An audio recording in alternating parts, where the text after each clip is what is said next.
Hello tout le monde, c'est Christelle, j'espère que vous allez bien. Bienvenue sur ma chaîne Homeveda Ayurveda. Aujourd'hui, je suis en compagnie de Sandrine Carl.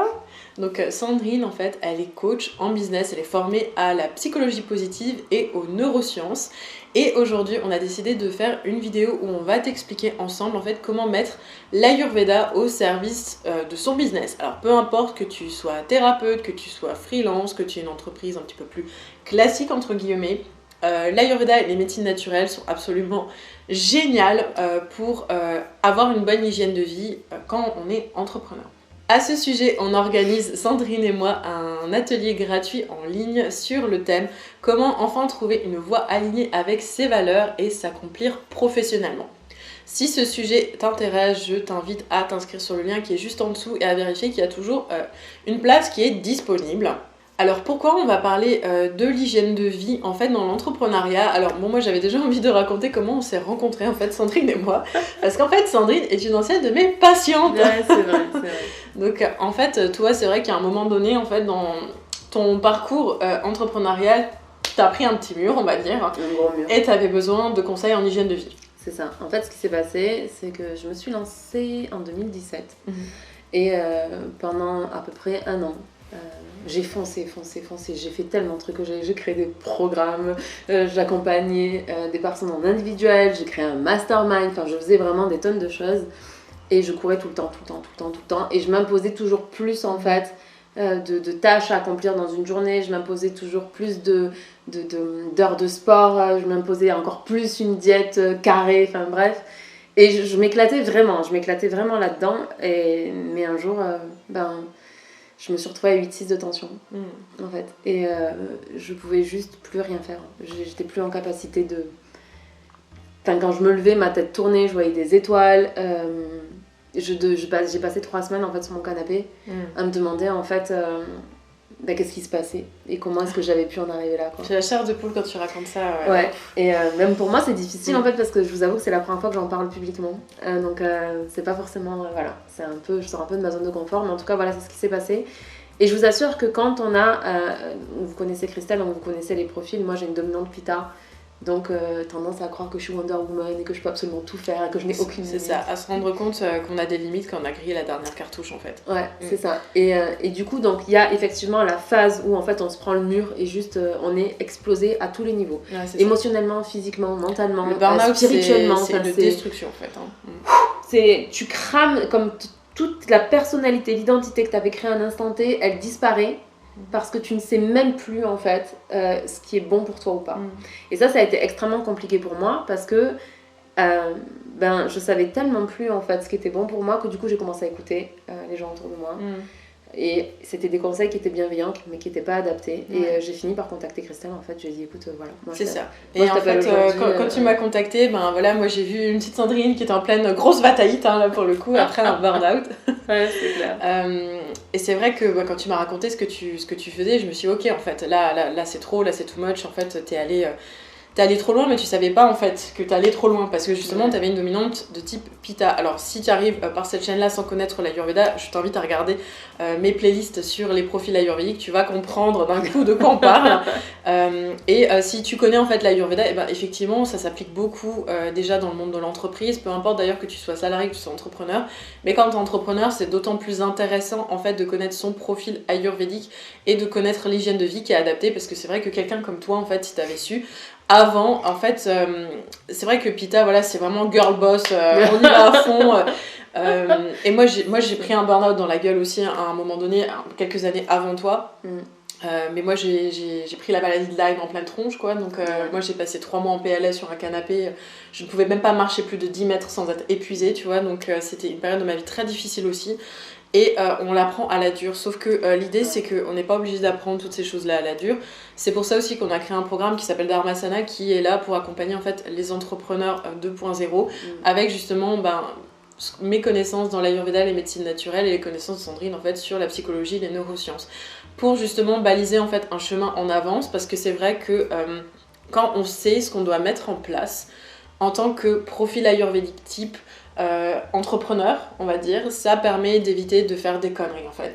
Et surtout, en fait, quand on a tapé déjà le burn-out ou qu'on n'est pas loin du burn-out, il faut pas oublier que même si on est deux dominantes Pitta, à ce moment-là, par exemple, c'est possible que Vata soit vraiment en excès, tu vois. Ouais. Par exemple, c'était ton cas, toi t'avais un Vata, voilà, au plafond quoi. Ouais. Et c'est vrai que des outils comme la Dinacharya, en fait, quand on est entrepreneur, c'est hyper important. Comme on l'a déjà dit dans d'autres vidéos, en fait, l'entrepreneuriat, c'est vraiment t'es soit ton meilleur ami, soit ton pire ennemi, en fait.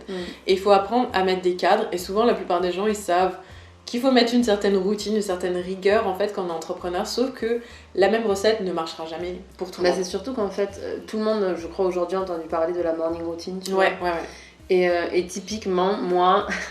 Je lève la main parce que j'ai fait ça. La morning routine, c'était devenu une tâche de choses à faire. C'est ça, c'est dans la liste de Pitta. Voilà, c'est ça. Il faut que je fasse ça. Ok, j'ai fait ma méditation, j'ai fait ceci, j'ai fait cela, j'ai fait le reste. Et je suis pas la seule, d'accord? Parce que j'ai accompagné des dizaines. Je crois que j'ai accompagné presque 20 personnes qui se sont cramées avec l'idée de la morning routine, de se lever tôt et de faire les actions. Et pour vous raconter l'histoire vraie de tout ça, c'était qu'à un moment donné, j'allais marcher dans la nature parce que je savais qu'il fallait que je le fasse, mais c'était une tâche. Sauf que j'arrivais plus à débrancher mon cerveau. Quand la bataillite, elle était tellement là, elle était tellement haute que je pouvais plus me reconnecter à mon corps. Il y avait une scission entre les deux. C'est ça, ouais. Parce que j'étais que sur la volonté et le mental. Ouais. Et c'est là où l'hygiène de vie, en fait, ayurvédique, elle est intéressante. Parce que déjà, en fonction des profils, tu vois, typiquement, un profil Pitta comme le tien, je sais que si je lui mets une liste comme ça, il va se la noter et la cocher tous les jours, tu vois. Par exemple, ma mère, elle fait ça, en fait. Si elle me demande des conseils d'hygiène de vie, tu vois, elle écrit une liste. Le matin, elle coche.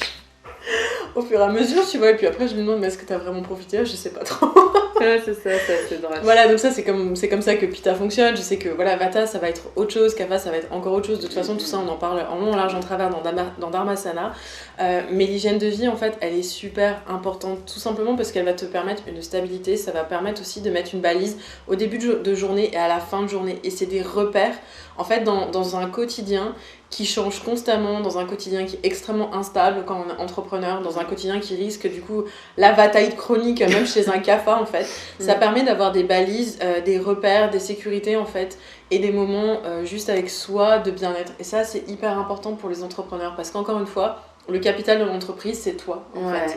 Et peu importe que tu sois freelance, que tu sois thérapeute ou que tu aies une entreprise avec des employés en fait, c'est exactement pareil. Tu es vraiment au centre de ta vie professionnelle et l'hygiène de vie, elle est vraiment super importante. Alors si je peux donner quelques tips en fait sur la routine, l'hygiène de vie à adapter, qui là vraiment ça s'applique à tout le monde, c'est effectivement de se trouver une routine de 10 minutes le matin et de 2 minutes le soir minimum. Il n'y a pas besoin de faire une demi-heure, 1 heure. Déjà, essaye de faire 10 minutes. Le matin, ça peut être par exemple le fait de faire 5 minutes à 10 minutes de méditation, par exemple. De se gratter la langue aussi. Ça c'est un geste jour où t'as essayé ayurvédique. C'est ça. Donc grattage de langue, ça permet en fait d'enlever toutes les toxines qui sont déposées sur la langue. Ça va favoriser une meilleure haleine, une meilleure digestion. Et en fait, une fois qu'on le fait, on se sent tellement bien que ça c'est vraiment une routine qui est très facile. Exactement. Je connais personne qui m'a dit j'ai arrêté le gratte-langue. Personne. C'est un petit truc, tu l'emmènes en voyage sans aucun problème. Si tu trouves pas, tu prends juste une cuillère et tu grattes légèrement, tu vois, ta langue. Enfin, c'est vraiment un tips génial. On peut se mettre aussi une petite méditation guidée de 8 minutes par exemple. Voilà, donc là tu as déjà tes 10 minutes le matin, le soir un petit peu de journaling, de prendre un petit temps en fait pour toi par exemple. Et de faire peut-être 5 minutes de cohérence cardiaque, tu vois. Voilà, 5 minutes dans un petit carnet, tu notes quelques trucs que tu as fait aujourd'hui, comment déposer ta journée, puis 5 minutes de cohérence cardiaque. Avec pareil un petit programme, tu peux trouver ça très facilement. Voilà, ça c'est vraiment 2 balises que je peux conseiller absolument à tous les entrepreneurs, peu importe le profil. Après, si tu veux en savoir plus sur les routines, en fait, l'hygiène de vie, à quoi ça sert, pourquoi c'est important dans l'entrepreneuriat, je te renvoie en fait à ce cours, cet atelier gratuit en ligne. Donc, voilà, vérifie en fait s'il reste des places en cliquant sur le lien qui est en bas dans la description. Avant qu'on se laisse pour cette vidéo, ce que je voudrais rajouter, si tu me le permets, merci. C'est demandez-vous toujours pourquoi, comment et quoi. Parce que ce qui me rend très fière, enfin une des choses, parce qu'il y en a beaucoup qui me rendent très fière dans Dharmasana, c'est le fait que par exemple pour l'hygiène de vie, on explique pourquoi c'est important en fait, quels sont les risques et pourquoi est-ce que le fait d'avoir une hygiène de vie va créer une balise en fait vers l'ascension, vers le succès et tout ça. On explique comment le faire, c'est-à-dire en fonction de quel profil, de ce dont on a besoin, et de ne pas faire des choses qui sont un peu inutiles, entre guillemets, même si c'est jamais inutile, mais qui ne sont pas prioritaires. Tu vois, selon les profils, il y a des choses qui sont prioritaires. Ouais. Par exemple, la méditation va être prioritaire pour un Vata par rapport à un Kapha, mais par contre, le sport va être prioritaire pour un Kapha par rapport à un Vata. Ça, si tu veux faire du HIIT à un Vata, tu risques de l'exciter encore plus au niveau neuronal, tu vois. Alors qu'un Pitta, c'est bon pour décharger, quoi. Et un Kapha, c'est bon pour le stimuler. Donc voilà, le comment et le quoi. Donc moi, ce que je vais juste t'inviter à faire là pour que tu puisses passer à l'action à l'issue de cette vidéo, c'est de te dire, ok, je comprends pourquoi j'ai besoin de mettre en place une routine, une hygiène de vie. Donc je t'invite à aller faire des recherches sur ce que font les autres, ou etc. Tu vois, et te poser la question pourquoi pour toi c'est important, quel est ton problème en fait principal aujourd'hui, le risque qu'il encourt, et de le réduire dès maintenant, mais pourquoi, le comment en fonction de tes besoins, et le quoi, de te dire ok, je vais faire ça pour telle raison et de telle façon. Super, parfait. Merci d'avoir ajouté ce mot-là qui est super important et intéressant également.